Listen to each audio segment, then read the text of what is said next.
everybody. Welcome to the second day of Immersed. Thank you all for coming down. Our first speaker is none other than Karl. Karl is the founder of Silicon Valley Virtual Reality. He's also curator. So Silicon Valley Virtual Reality, they run a regular meetup group, in San Francisco. Very successful. We're talking about something that started with maybe dozens to hundreds of people who participate with this. And more than that, he runs the annual Silicon Valley Virtual Reality Conference, extremely successful. It's an honor that Karl's joining us today to share his stories of where the industry is headed. Krantz, welcome to Immersed.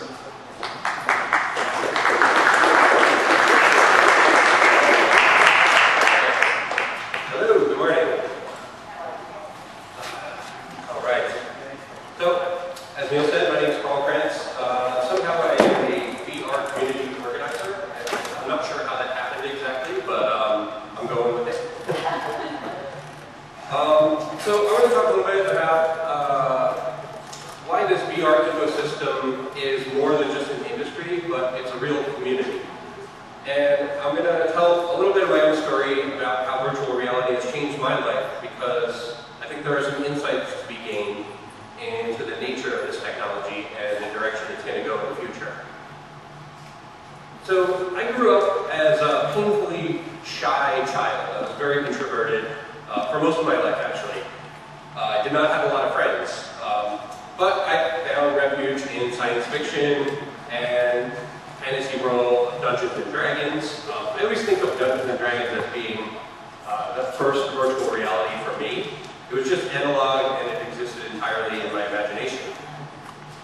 But I was also one of the first of this generation of kids to grow up with a home computer. I had a Commodore 64. I love this thing. This thing just immediately felt like home to me. And it immediately made sense to try to recreate these fantasy worlds inside the computer. So I spent years immersed in this, learning to program, playing with every game and demo, all the software I could find. And one thing that really fascinated me was called Habitat. And it had a few game elements, but it wasn't really a game. It was an open-ended virtual world. It was persistent, it had avatars, it had economy, it had community. And you could make friends there, which was weird for me. In the late 80s, I started reading about this crazy guy. And he was talking about this crazy new technology called virtual reality, where you could use computers to go inside a virtual world instead of just looking at them on the screen. And I was immediately hooked. I mean, this to me was everything. And you have to put on goggles and gloves, and then you could just be somewhere else. Wow. You could be anyone, do anything. It just seemed like magic, and it just seemed like the inevitable end game of all technology to me. But it was bittersweet because it was way too expensive. It was always out of reach. For years, I couldn't stop talking about VR to all of my friends and family and anyone who would listen, and everyone just thought I was crazy. As I had all these assumptions about how good it was, I actually had no idea that it was really bad at the time. I just assumed it was great. I didn't know because it was inaccessible to someone like me, or most people. So I built a career in the adjacent field of telepresence. It's the closest I could really get.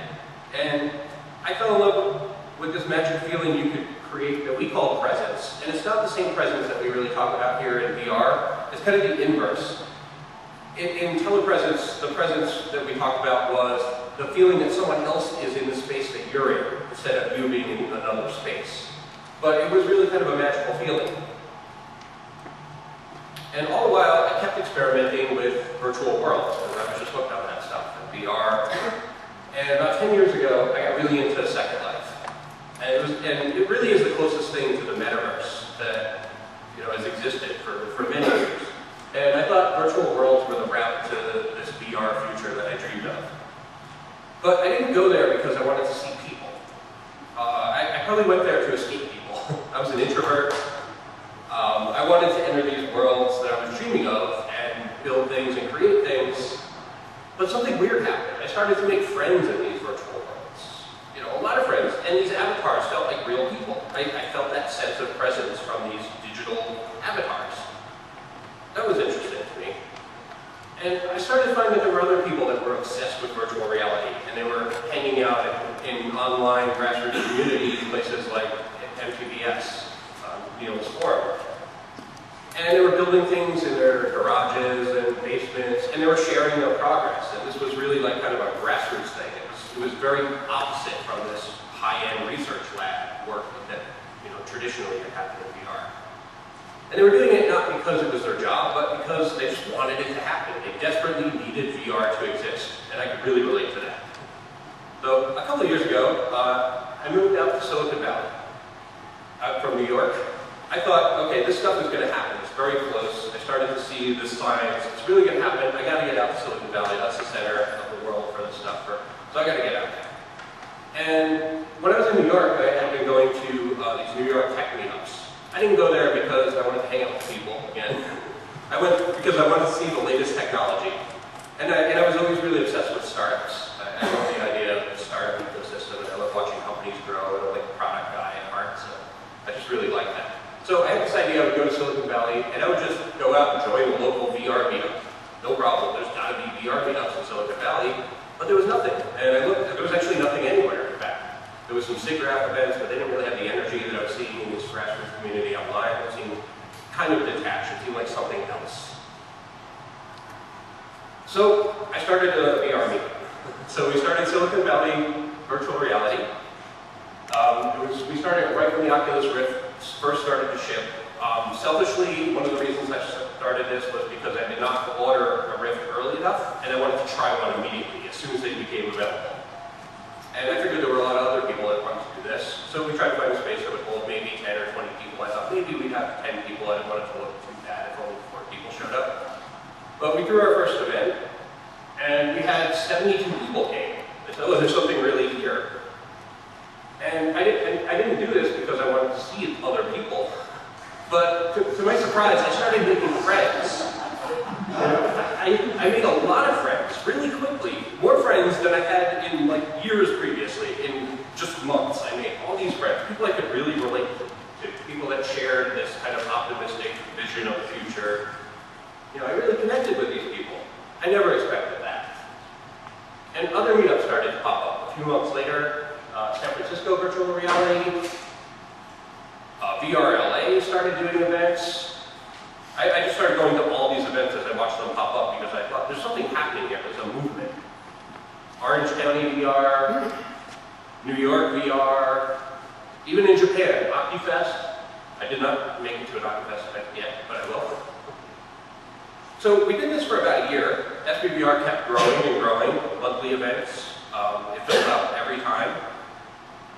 And last year we turned our meetup into a conference. So we held the first, what we think is the first professional conference focused on consumer virtual reality.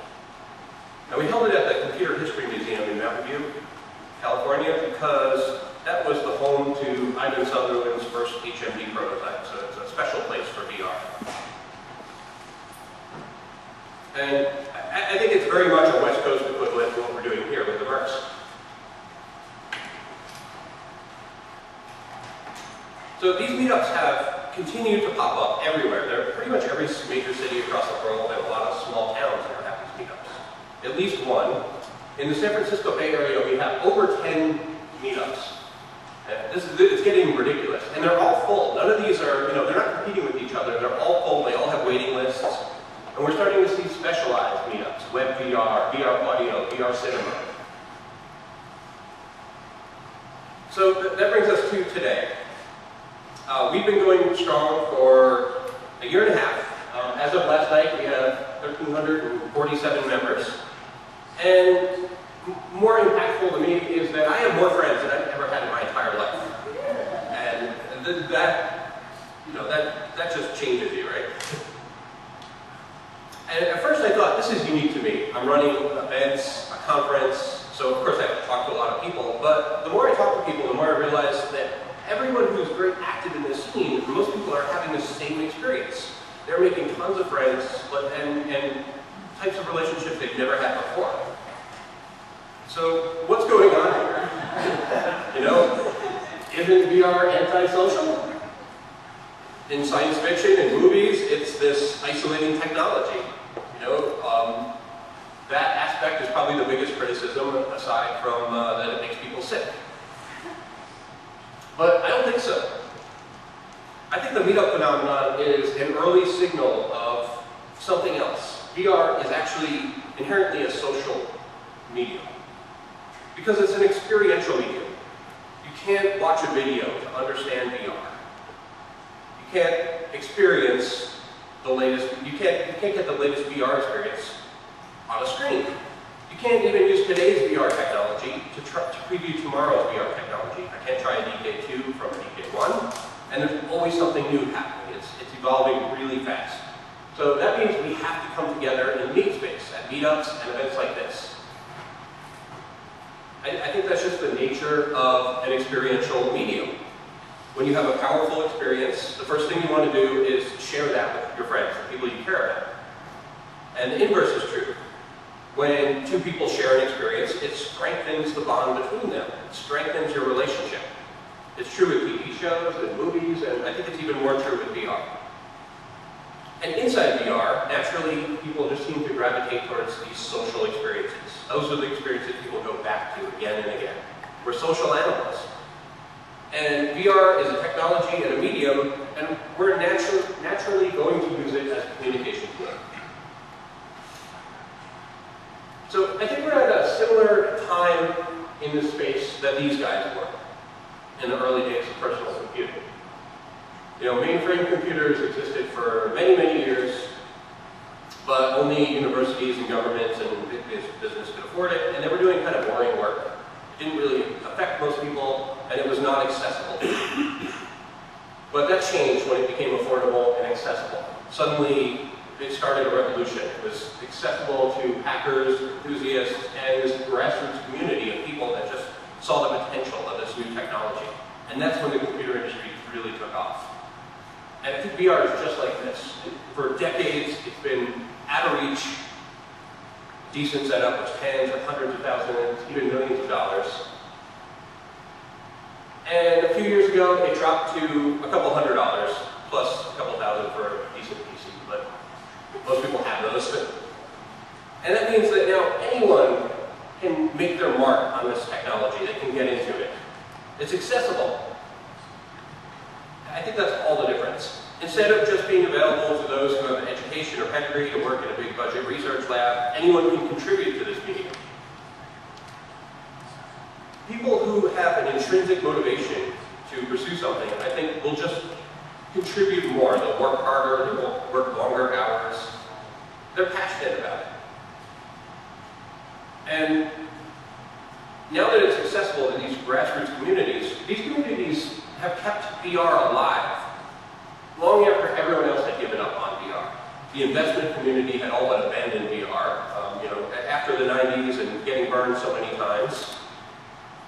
But it was, I think the story of VR is not the story of Oculus saving VR.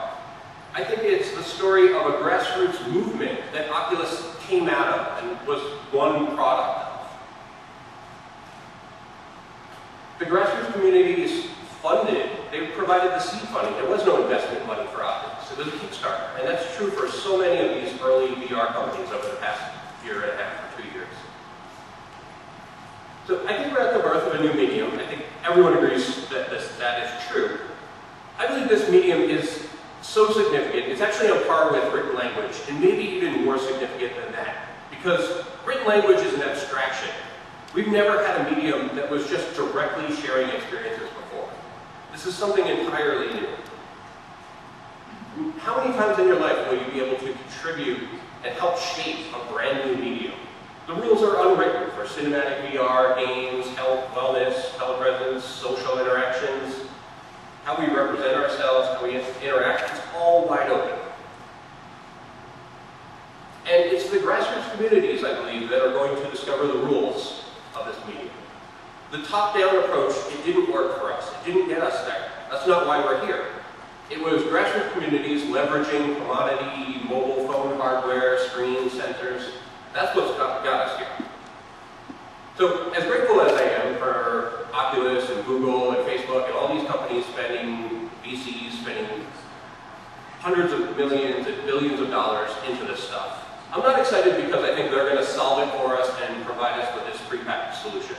I think they're probably going to get a lot of it wrong. But I'm very excited because that means these investments are going to provide more accessible tools and equipment and specialized components. Right now we're using, we're hacking together mobile phone hardware for something that it's not really intended for because that's all there is. But suddenly all this money, now we're going to have specialized components. And I think the grassroots communities are going to take those components and put them together in the right way. I think that that's who's going to find the path forward here. So, how lucky are we to be here at this time, right when this stuff is being born, right when we have the ability to witness and contribute to this brand new medium. And it's such a powerful and significant medium. And it doesn't stop here. And this truly is day zero. And VR will never be as bad as it is today. It'll keep getting better and better until we make experiences that are indistinguishable from reality, when we want them to be. And then it'll make experiences that are better than reality, because we can transcend boundaries like geography, the limitations of reality, gravity, everything else. So I want to encourage you all to go out and participate in these meet-space local VR communities. I think this really is ground zero for this new medium. It's been my childhood dream to see VR take off, and now that that's happening and it's becoming accessible to people, I'm trying to help in any way I can. So consider me your man on the ground in Silicon Valley. If there's anything I can do or reach out, please reach out to me. And thank you, and I hope to see you at a meetup or a conference soon.